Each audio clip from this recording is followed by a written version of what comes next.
Alrighty guys, welcome to Painting with Ace.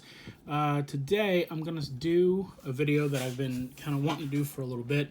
That is painting a miniature from start to finish to show you all the wild techniques that I use. I've got all my paints set up here. I've got about a billion shades for all different things. I'm trying to get them all organized here. I've got my brushes, I've got water, I've got palettes, I've got all that jazz. So, I've got one of my pirate minis here. I call this guy Long Tom. He's a good figure for this particular type of demonstration. He's got a lot of different materials to him. He's got, he doesn't have a lot of get stuck under there kind of things. He's just a really good piece. So without further ado, let's get it started. We're going to start with his skin. I believe I've said this before, but I always try and work inside out whenever I'm painting a miniature, meaning that I start with the skin and then work my way out. Now that can't always happen, but I do what I can whenever I do that. And you'll notice too, and I showed you this in the other video, I'm just kind of glopping it on right now. I'm not trying to if it accidentally gets on his shirt or whatever, that's okay. We'll take care of that later. Right now the goal is, hey, let's get that skin painted. So this is a Reaper Pro paint called Tanned Skin.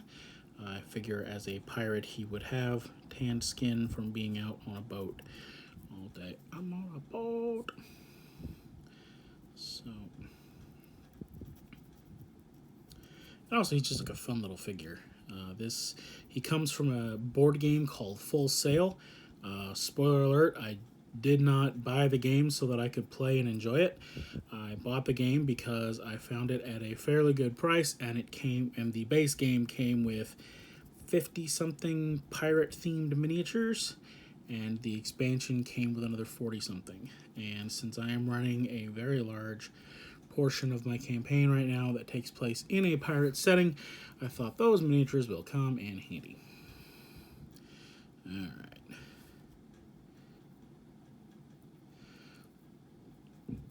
Excuse me. So that's all of his exposed skin. Now I started with his left arm here. That's dried enough now to where I can go ahead and give it another thin coat.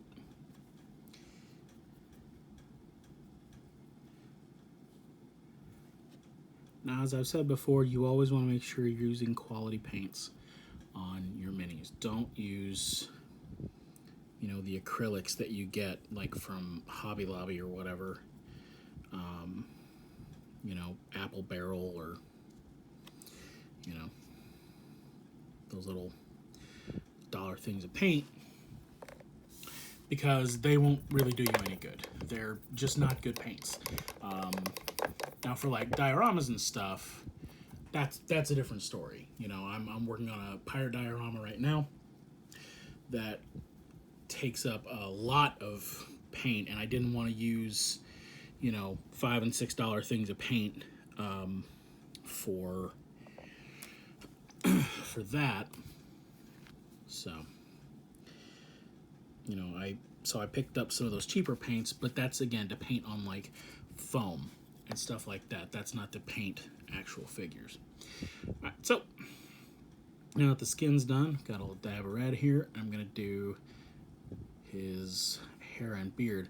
Now you might be asking, Ace, why are you painting his hair red? If he's gonna be a redhead, shouldn't it be more of an orange? Yes, it should. However, much like cold weather, you want to go in layers.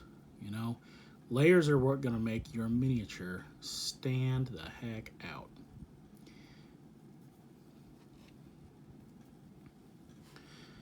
I'm going to go back and I'm going to be doing some dry brushing of lighter shades on his hair and beard to really make him stand out. Doing a layer in actual red is going to give those layers a little more depth. And you want that. You want depth. You want You know, you want good color on your minis. This guy's cool. Kind of reminds me of my dad. My dad looks like a pirate. So do I if I let my hair and my beard grow. But actually, I booped his nose with some red. That's okay. Because I've still got some flesh tone left.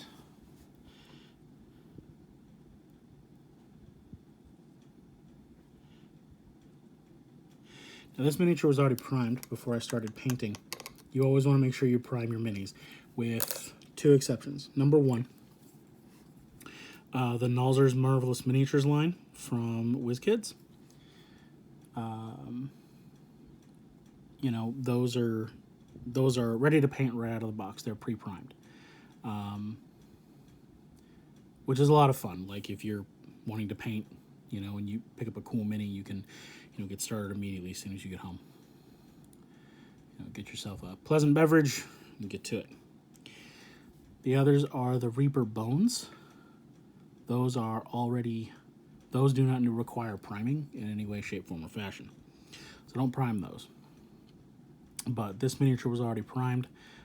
These came primed right out of the box, but again, prime your minis.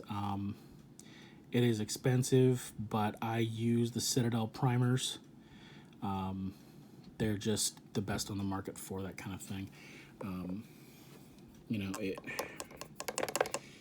know, using the standard kind of primer that would use, you know, on your house or whatever is not, you know, you don't want to do that.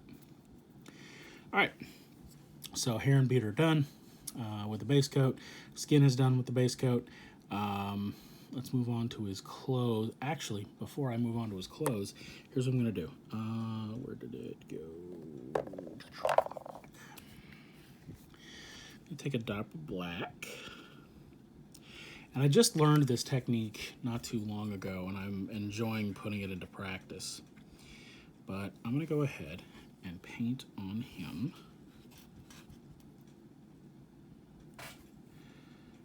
Tattoos.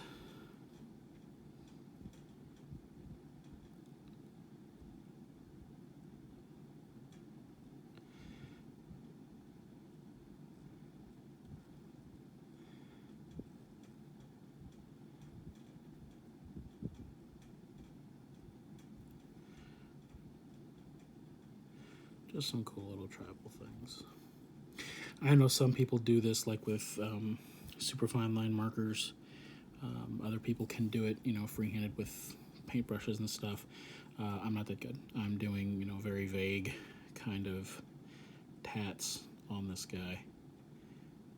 And the reason I'm doing them now is because when we go back and do more layers on his skin, it's going to fade these tattoos and make them look a little more realistic, which is right cool.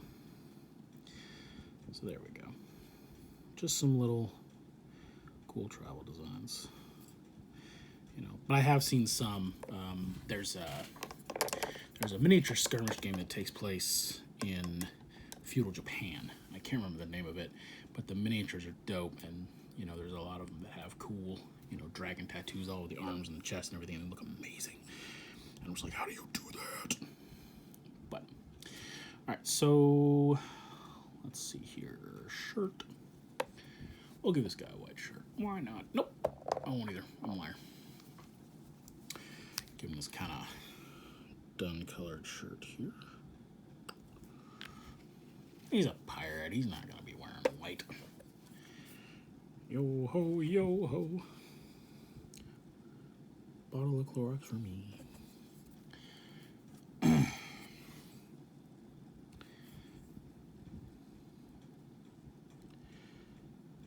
Now, I kind of break from tradition in one major respect, and that is my brushes.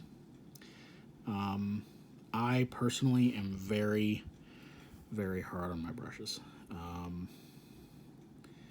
You know, it's just, you know, I'm not this skilled, dexterous manipulator of things. You know, I have big, thick, man-killing hands. So I am very hard on my brushes. If, like me, you're hard on your brushes, then what I do is I go to Hobby Lobby, Michaels, wherever. I get like a multi-pack that's got, you know, just a bunch of brushes in it for, $7-8, and use those till they're done, and I go and buy some more.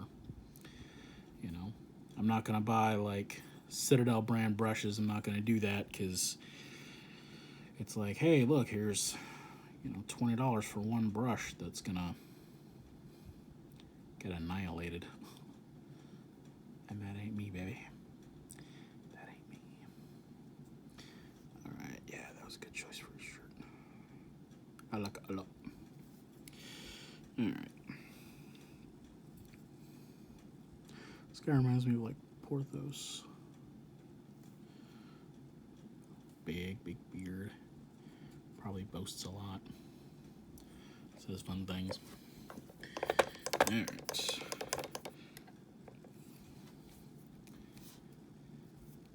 Now, this guy's pants are cool. They are striped. I'm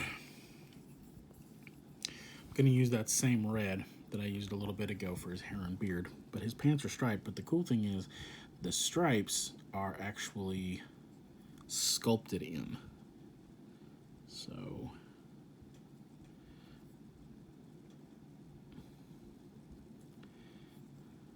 this poor guy.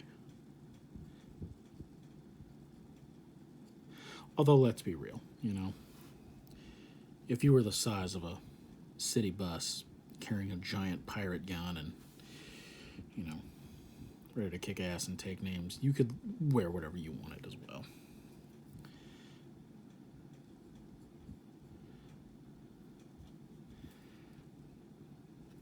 I could have chosen something simple like a skeleton, but I didn't.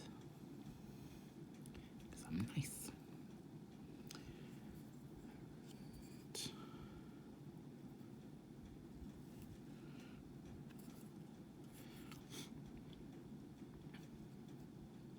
Now these stripes are going to stay red. Like this bright, awesome cherry hot rod red.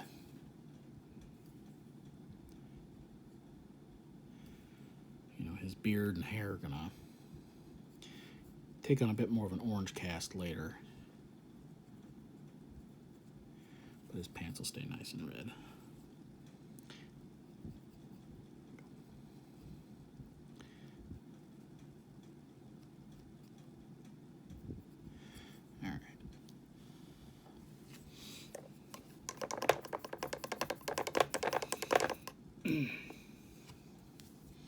Alright, now we bust out the white. He's got red and white pants. He's got clown pants. That's fantastic.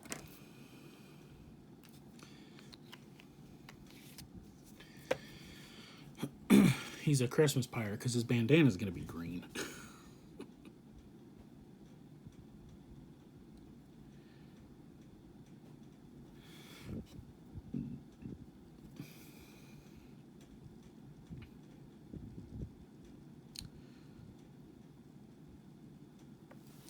I first got into miniatures painting when I was, I think my freshman year of college. That's not to say I didn't own miniatures before that. I totally did. The difference was that I didn't paint them because I didn't know how. I didn't know that was a thing that you could do. My best friend, when I was growing up in Florida, had a copy of Chainmail. Not the one that Wizards put out in the third edition era, the 90s, Jesus. Not that Chainmail, but the original Chainmail, like the Gary Gygax Chainmail. And we played that. And whenever we did maps and stuff, we would do, little things. And we would get miniatures. but we wouldn't necessarily paint them because, again, that wasn't a thing that we knew that we could do. One of the things, you could always tell which maps were his because they stank. He liked sardines, loved sardines, and he would eat the sardines, but he would keep like the bones, and he would sprinkle them all over his maps. It was just like, ugh, dude, must you? Made for cool set dressing though. But when I got into college, a buddy of mine introduced me to the weird, wild, and wonderful world of Warhammer. And I started getting into that. I got a Wood Elf army and started, playing around with that. Which, Warhammer is Warhammer. It's not a game that I enjoy at all. But I liked the models. I liked the hobby aspect of it. Give me 1 second here. This is going to shake, rattle, and roll because I'm moving. There we go. I've got my phone plugged in while I'm doing this, and the thing keeps getting in the way. But Warhammer's not a game that I enjoy playing because I don't think tactically. I don't, But I like the models. I thought they were dope. And then we started playing more Dungeons & Dragons, and things kind of ballooned from there. But I now have a collection of literally thousands upon thousands of miniatures, and thank goodness my wife also plays. Otherwise, she'd have left me a long time ago. All right, so shirt, pants, boots. Let's do this boots. Got an earth brown here. I should be telling you the colors of paints that I'm using. So for tanned skin was his skin. Rusty red is the red that I used for both the base layer of his beard and the pants. Leather white also for his pants. Aged bone is the color of his shirt. For his boots, I'm starting with earth brown. Now, one of the things that I like to do with my miniatures, and this is like a character thing, I like the miniature itself to tell a story when people look at it. Is, when you look at most modern miniatures, thanks to guys like Wayne Reynolds, who are like, what if we cram 1 billion bits of detail into this miniature, or into this drawing? That's how miniatures look now. People want, big, cool minis with lots of detail. Well, you'll notice on this guy, I'm sorry, I'm doing this outside of the view, aren't I? Anyway. But you'll notice on this guy, he's got leather boots, he's got a baldric for his axe, he's got a pouch here, he's got his blunderbuss, but he's got 2 or 3 different things on him that are made of leather. And what I like to do is I like to not necessarily use the same shade of brown for all the leather, because that tells a story. His boots didn't necessarily come from the same cow that his belt pouch did. Something to keep in mind too tonight is I am not going to be basing this miniature. I'm not going to be doing like, sand or anything like that, because where I am, it's 12:30 at night, and I'm wide awake, but that's just more than I want to do tonight. Also, I'm not great at basing, like, at all. I know some people who can do the static grass and make it stand up and dance and sing and all other fun stuff, but not me. Let's see here. So, tools you need for painting miniatures effectively. Obviously, you need brushes, you need paint, you need miniatures to paint. You might think that's it. You are wrong. Obviously, you need water. You need a little thing of water that you can wash your brushes off of. Acrylic paints, which is what virtually every model paint is. Acrylic paints can get gummy after a little bit. So you'll want to clean your brushes, especially when they're fine detail brushes like these. You want to make sure you're in a place with a lot of light. You can never have too much light when you are painting your guys. That's one of the reasons that I've never done this kind of thing before, even though I paint boatloads of minis, is because it's only been recently that I've gotten good enough lighting so that other people can see what I'm doing.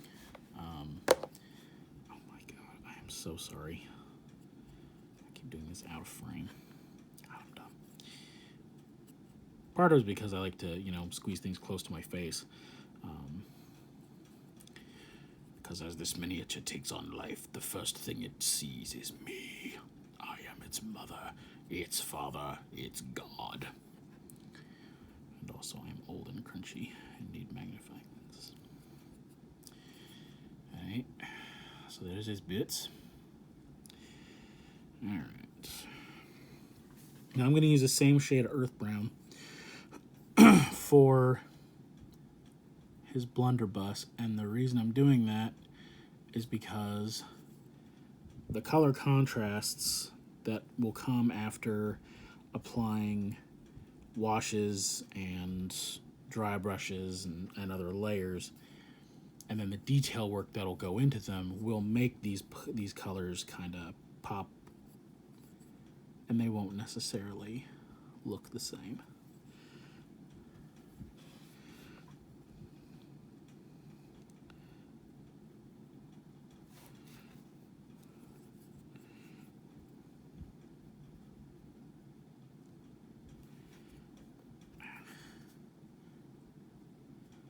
Am I going to paint magic runes on his blunderbuss? The world may never know.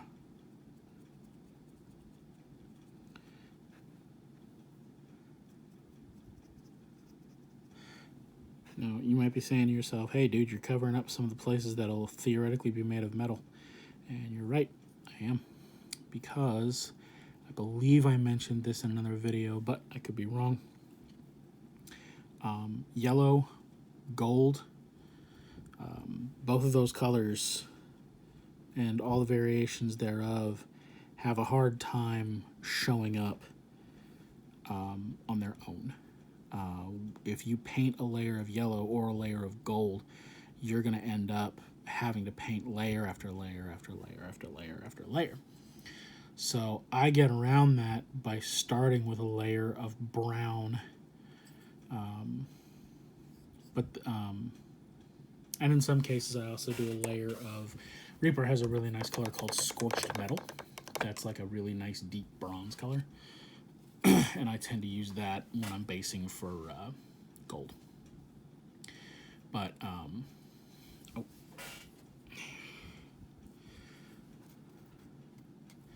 one more thing with this brown color is the tassels on his scarf here, because those will end up being yellow, but I'm going to start with brown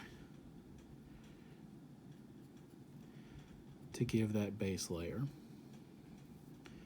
because I don't want to have to go back and paint 352 layers of yellow just to get this effect. Alright, so there's that.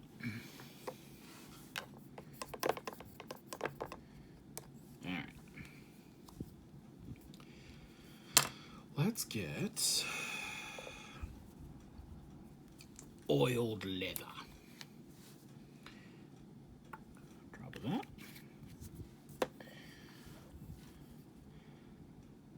So I was extensively loaned a set of the Reaper Pro Series paints from a friend of mine who,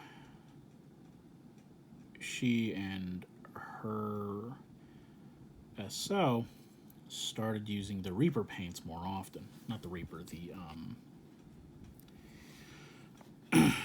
Citadel paints, Games Workshop paints. So they weren't really using the Reapers, so they let me use them, and I'm still using them. one of the things that I really, really, really, really love about them is the fact that the Reaper paints come in dropper top bottles. Citadel colors come in paint pots, and Reapers come in dropper top bottles. You know, they've got this little dropper tip. So I can literally put a drop on my palette, and I'm not keeping it exposed and open for the duration. And I like that. However, those dropper tips can get clogged. So if you've got any type of tool store anywhere near you, around me I've got a place called Harbor Freight, but you can find these. But basically, it's a set of dental tools, basically. And the reason I say Harbor Freight is because, Harbor Freight has them for, just a couple bucks. But it's just a set of horrific looking metal picks that your dentist might use to carve on your face. But they make great tools for sculpting green stuff. And one of the tools in there is a long, straight, spiky probe that you can use to unclog these things. So now we're doing leather brown for his little pouch here. Wonder what he keeps in there. Money. Snacks. Ah, his Game Boy. Betcha. Now, one of the downside that I've discovered all these cool pirate minis is that, miniatures that come in bulk with board games like this, the people who make those games and make those minis aren't necessarily sitting here thinking that lunatics like me are actually going to paint every single one of them. So as a result, there tends to be gaps in the sculpting where things don't necessarily make sense.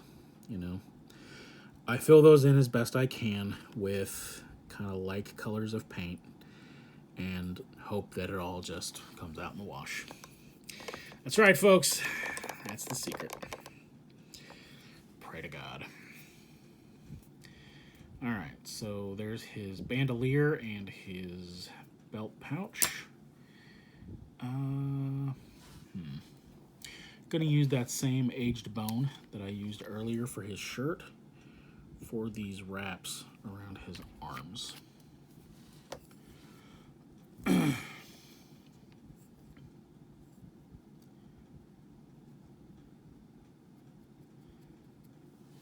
Louise. One of these days I'll have a really proper setup for doing these videos. I want to be able to do more of them. Just for this sole reason that, I love mini painting as a hobby. I've been doing it for years. I love doing it. I love doing it with people. I love, learning it. I love teaching it. I just love it, Every year when I go to Gen Con, I get in a lot of trouble because I'm just like, miniatures! Miniatures! And I have to restrain myself sometimes. But, alright, so there's that.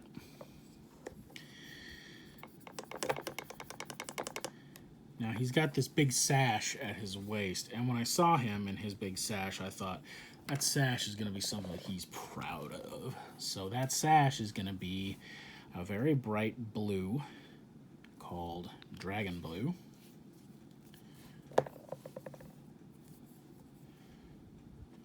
And that'll be a nice little contrast piece with the rest of the miniature.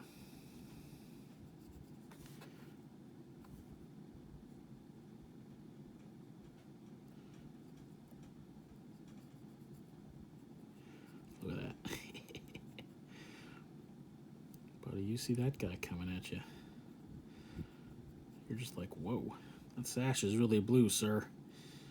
I don't know what's happening, but I want to get some more information before I try and attack you.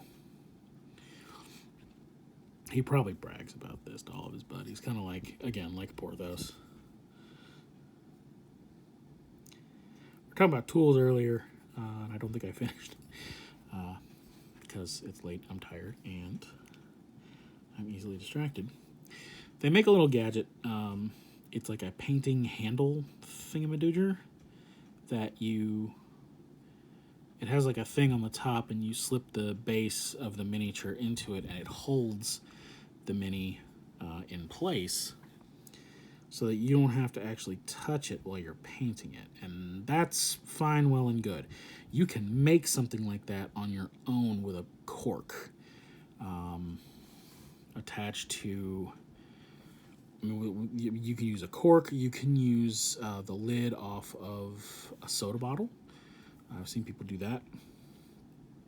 I myself, I'm sloppy, and I just hold on to it with my hands.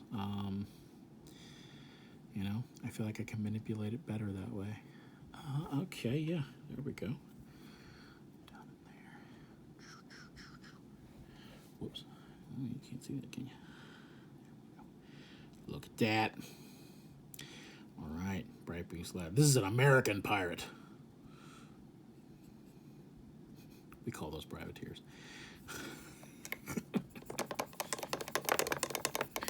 All right. Now he's also got some blunderbuss ammo on his belt, along with his axe. My go-to metal paint, my go-to metallic silver paint, is called Lead Belcher. And this is one of the few Citadel colors that I use extensively. It's a really good dark metal. It's great for, you know, swords, axes, you know, treasure chest hasps, things like that.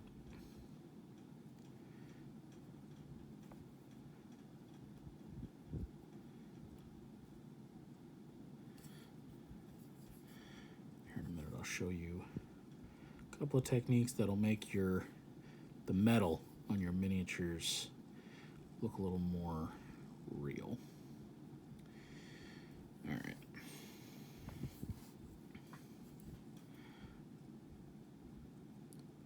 Something to keep in mind about Citadel color metallics is that they gum up the works big time.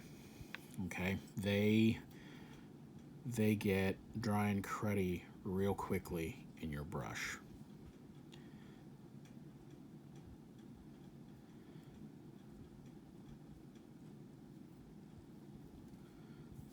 My original thought was that I was going to do this in brass, but I have changed my mind. That's what happens with spontaneous creativity.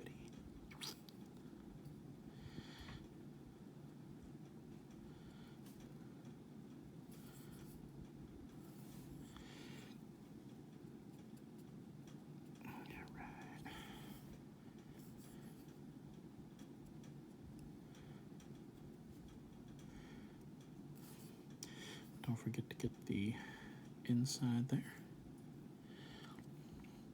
Now there's all kinds of neat little filigree all over his little blunderbuss here, but I'm not going to paint all that just yet. I'm going to wait on that, okay? And you'll see why here in a minute. We'll go ahead and hit his extra ammo though. So those are done. Don't forget the pommel of his axe.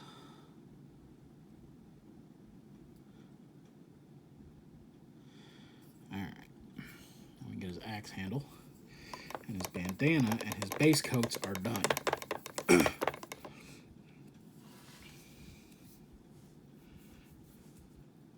On models that I think are super duper cool, I do have a tendency to do the base coats like on the skin and then start doing layers and stuff before I've painted the rest of the mini, and I'm not going to do that this time around because that's irresponsible of me. All right, axe handle, that's what I'm doing.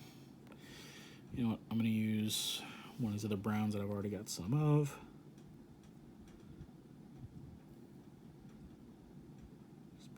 Easier.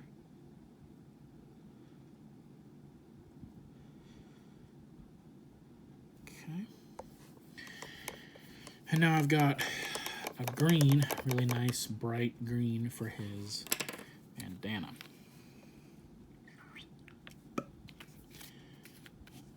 I'm also going to switch brushes real quick. That one's getting a little furry. Alright. Yeah, it'll be a nice contrast with his hair.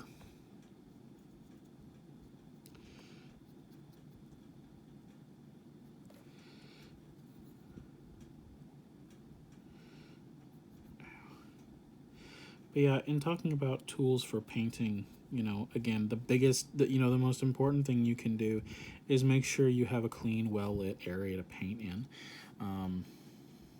You know,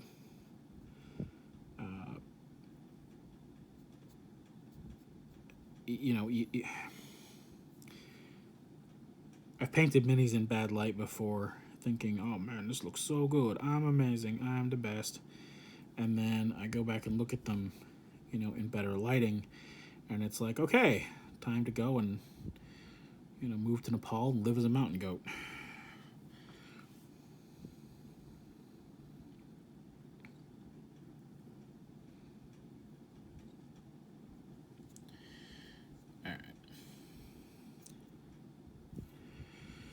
All right, so base coating on this guy is done, and that's taken us about 40 minutes.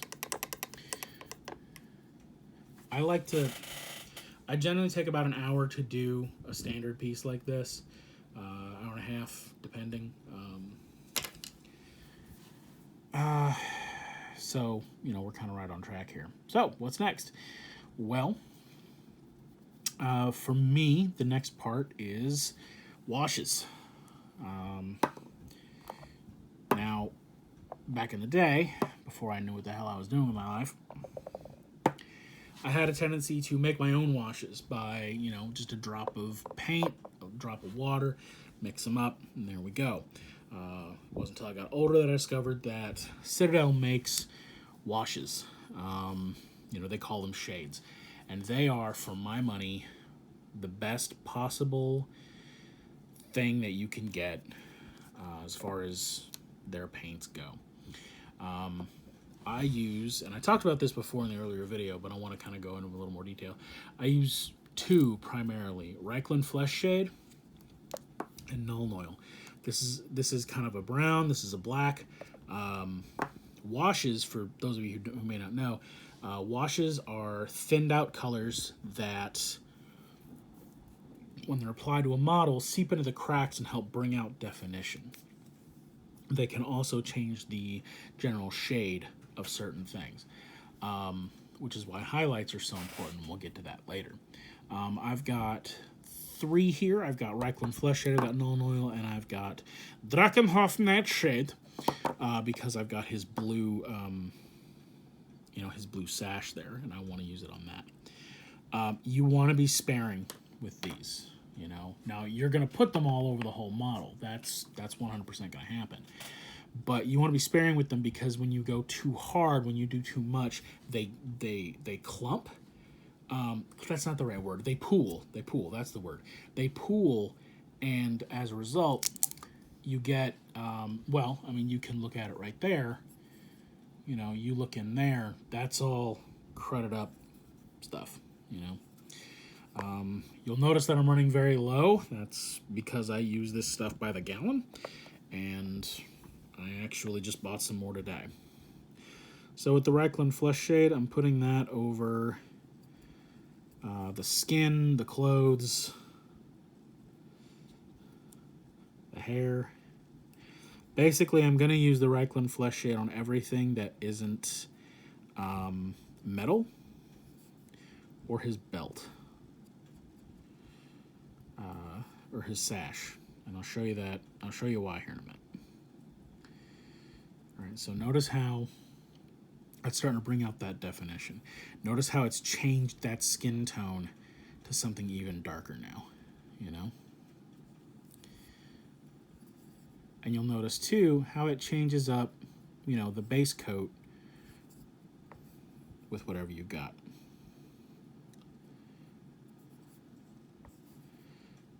Oh yeah, look at that. Love that. Love bringing out all those details, you know? Details are what make a mini great.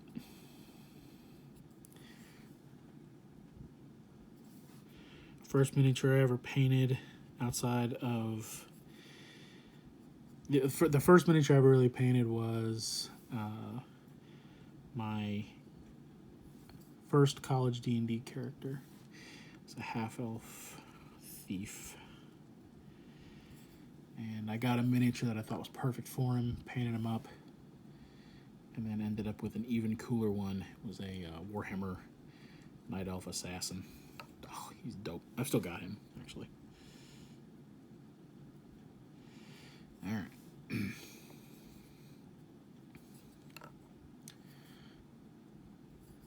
But you see how that pools there? If I left that there, that would become a fat, glossy chunk of gross, and I don't want that. Okay? Look at all those details that are getting brought out.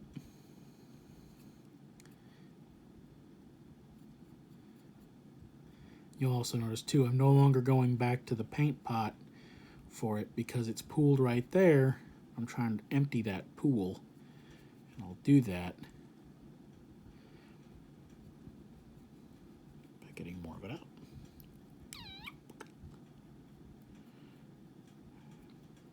Now you'll notice that I'm putting it on the metal as well. This is a technique that I learned, I can't remember who I learned it from, but, and I'll show you this on a future model that involves rust, but by putting it on the metal as well, you give it more of a worn quality. It has more of a lived-in quality, I guess is the word I'm looking for. You know, and I'm going to use the black on there too to help bring out those details and really make them pop. But putting that on there like that really, really helps sell it, you know? It really helps age metal up too. So like I did not a Titan, an Imperial Knight. I did an Imperial Knight, and he ended up with quite a bit of it. There's also a product called Riserust. That's another Games Workshop effect paint. It's a dry brush. You put it on, and then you put this Reikland Flesh Shade over it, and it looks like real rust, like you'd see in your car. All right, now.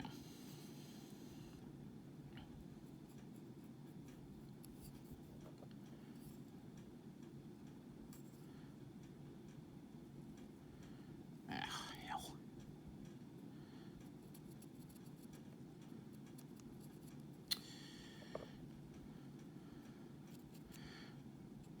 Well, as Obi-Wan Kenobi said, never fear, we're still flying half a ship.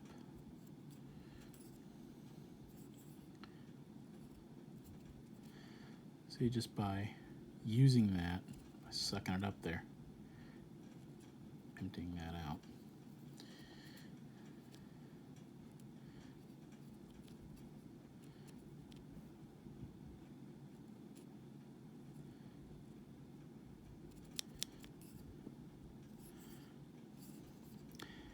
Now, because this is a miniature that's going to go on my tabletop as a part of my Dungeons & Dragons game,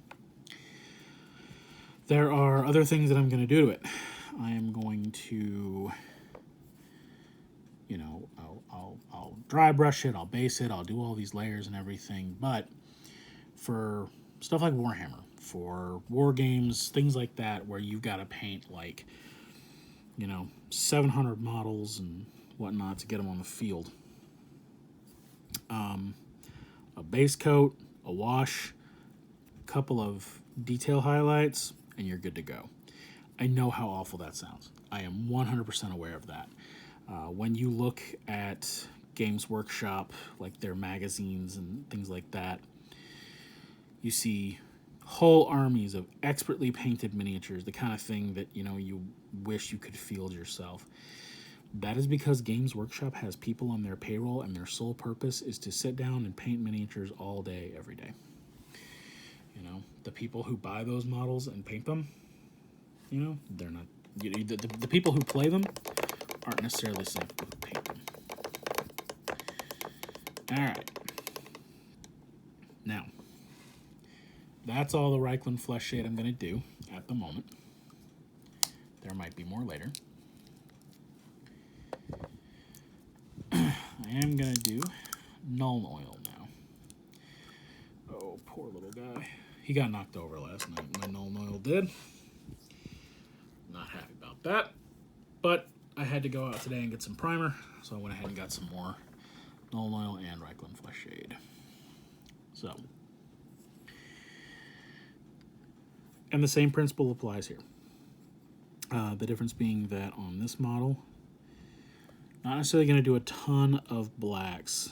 Going to do it on the axe.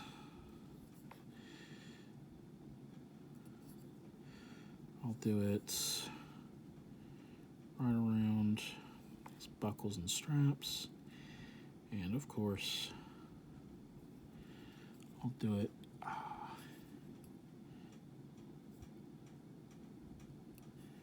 on the blunderbuss.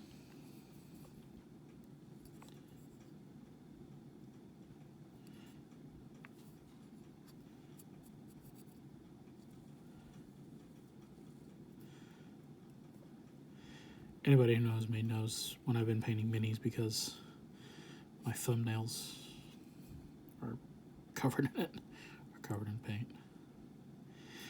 Now, I'm also going to do just a little bit on the ammo on his belt. Come on. I swear if they sold this stuff in 50-gallon drums, I would buy one. And I'm also going to do his pants.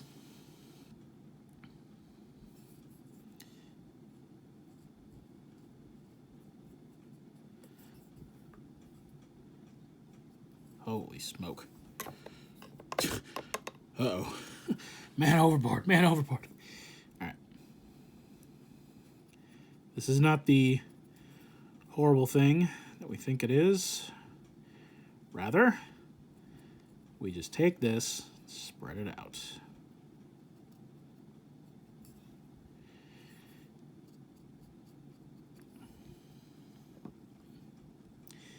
See, that was beautiful.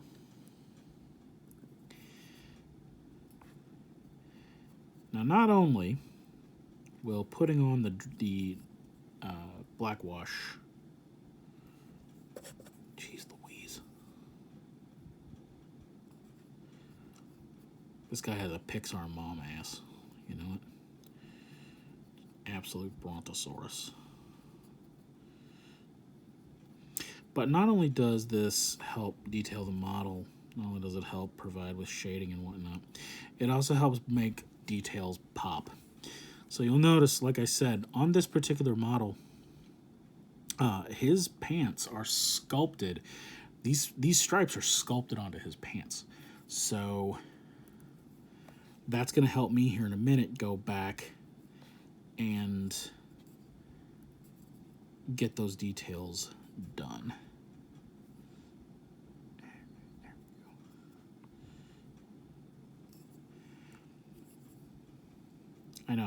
I know how it looks. Believe me, I know. The phoenix will soon be rising. All right. Last little bit. gonna use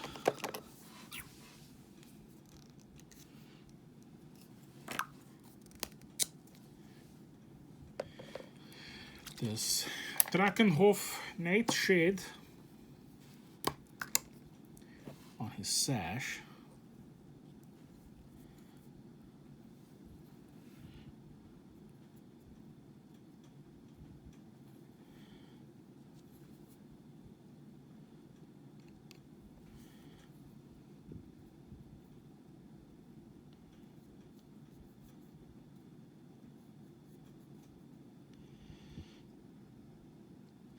Something else to keep in mind about these shades is how they react with white. I discovered that by using a shade called Carroburg Crimson over white paint, I got a very good, like, pink, muscly look. And so now anytime I have to do a creature mouth, I don't bother with the pink. I just do white, and I cover with that Carroburg Crimson, and it looks great. All right. I've got my ceiling fan on. You can probably hear it rattling around up there, but I'm going to give him just a couple minutes to dry.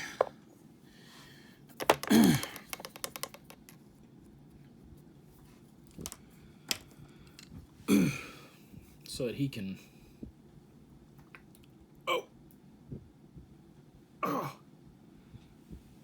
My back is cracking. I don't know if you can hear it. If you can, then I got bigger problems. All right.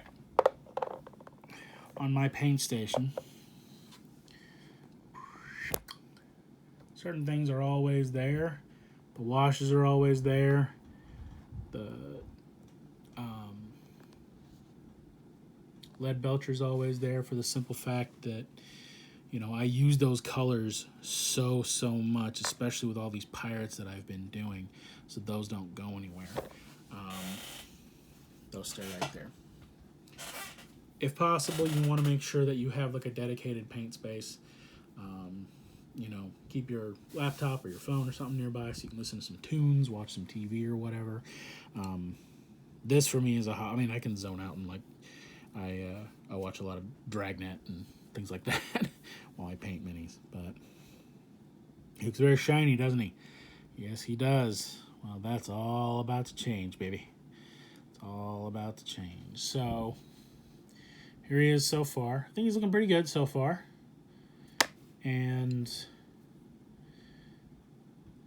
you know, we're coming up on an hour. So I think that's all I'm going to do tonight on this guy. But tomorrow I will sit down and I will do the final layers. I'll do the dry brushing. I'll do the spot detailing and things like that. I'll paint his base. And if you got any questions or anything, by all means, please let me know down there below in the comments. And we'll go from there. Okay? Thanks so much for watching, gang. And we'll see you soon.